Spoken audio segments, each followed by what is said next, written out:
What's good? Welcome back. Welcome back to the channel, guys, where we had a community member reach out and say, dude, are you still all in for Bitcoin Cash? Because if you don't, I'm going to bail from the project. I'm not going to be in it if you're not going to be in it.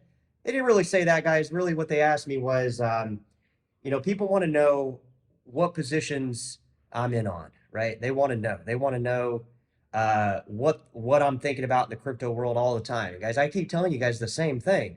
My crypto positions are not going to change. Okay, we're going to be talking about these positions indefinitely. So if you like that kind of stuff, you've reached the right channel. But a lot of people, guys, are they're looking for these. They're looking for their exit. They're looking for, how can they use this channel to find some sort of exit out of this stuff? And they're going to find that, they're going to exit out of these coins and come back and miss out on the bigger gains here, guys. And right now, I know, I'm not gonna rub it in, but I know that most people are actually down in cryptocurrency right now, right? There's the Bitcoin people that got in back, on that run up to from 30,000 to 60,000.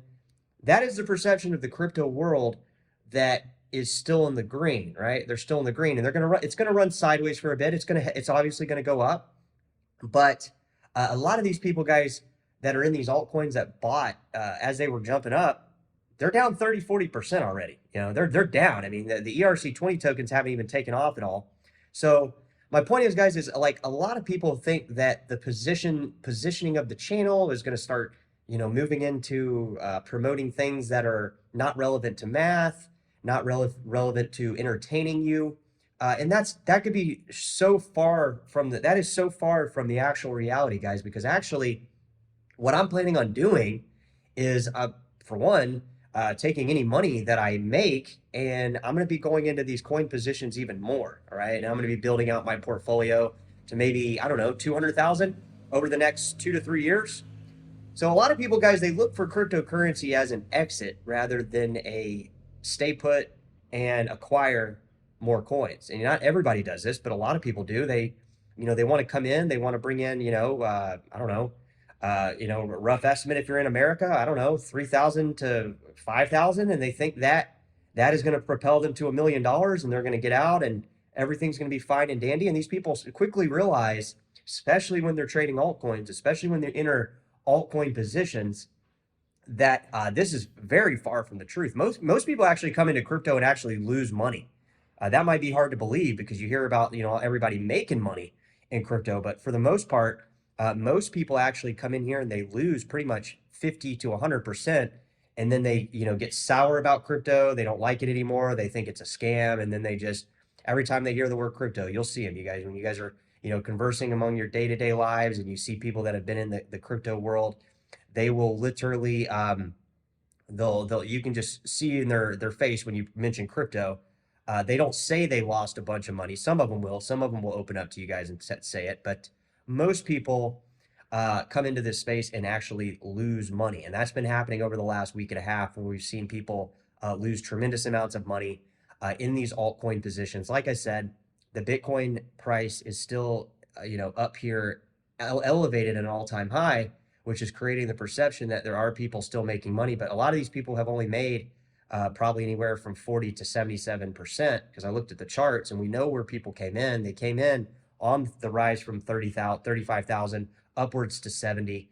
And they, they're now up, like I said, 30%, 40, 50, 60, 70%, because that's what Bitcoin does, guys. That's what the illusion from the crypto exchanges want you to believe. They want to hold these people in their positions so they can start moving the money around within their exchange and start pumping altcoins to create sub markets, to bring additional people in, to create that basically same thing happening in the altcoins. So I think, guys, it's very recommended, if you're following here on the channel, that we focus here over the next couple weeks, because I do believe that the grayscale, obviously the predictions have not been spot on, guys, but nobody's going to give you a spot on crypto prediction. There's not going to be one person on the internet. You're going to hear all these people after it fucking goes up and then it goes down saying, I called it, I called it, I called it. There might be a handful that do call it, but for the most part, guys, it's a speculative market.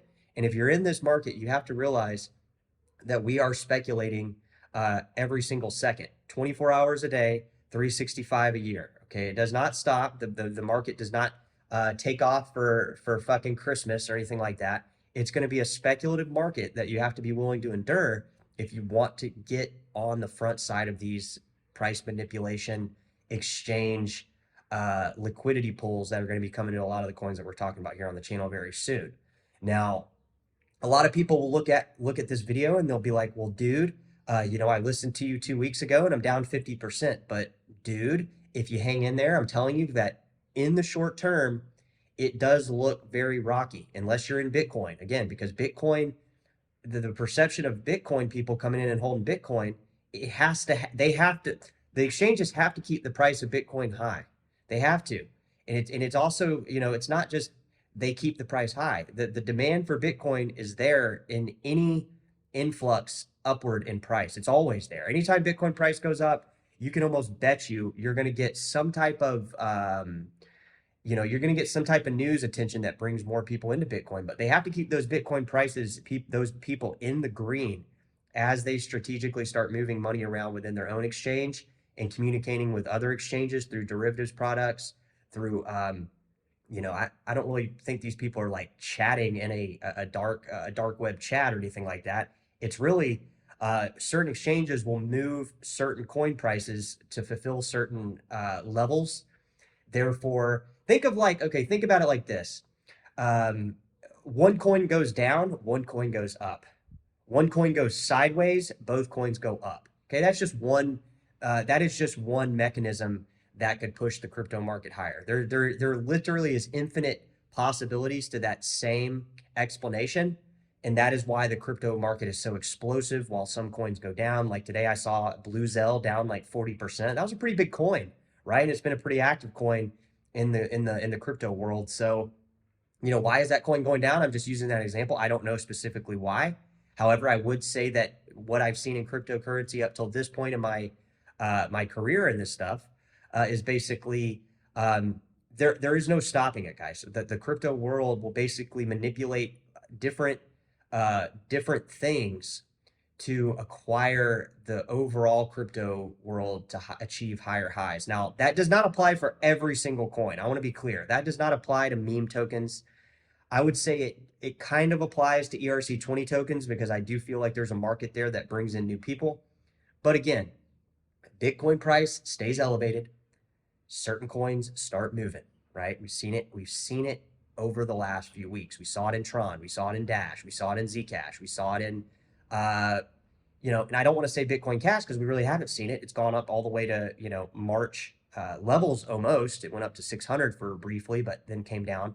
But that's what I'm trying to get you guys to understand is that there are altcoins that do the same thing as Bitcoin in terms of bringing these people in, but they're individual in these moves, meaning they are, and I know people are going to take this out of context. I don't want to say copycats of Bitcoin because they're absolutely not. They're actually completely different, but they replicate the same mechanisms of what is happening in the broader Bitcoin community, crypto community, and getting these prices higher. Like I said, it's obviously happening. We've seen it in Tron, Dash, and in numerous other coins here in the last few weeks. We've seen it in XRP, I think is the most clearest indication I've told you guys, because that $50 billion market cap that XRP achieved is absolutely phenomenal. Okay. The size, and people say, oh, it was pin up demand. Come on, guys. There's been demand for it the whole fucking time. It's also price manipulation and pinned up demand. They just always, these analysts and these people on YouTube, they always leave out price manipulation and think of it as a bad thing. It's not a bad thing, guys. Price manipulation happens in every fucking market. That's why the stock market is all based on private placement. These grayscales are all based on private placement. Who can get into the stock or the coin before it's listed and tradable on the market is how this all fucking works. Drop it in the comments, guys. Let me know.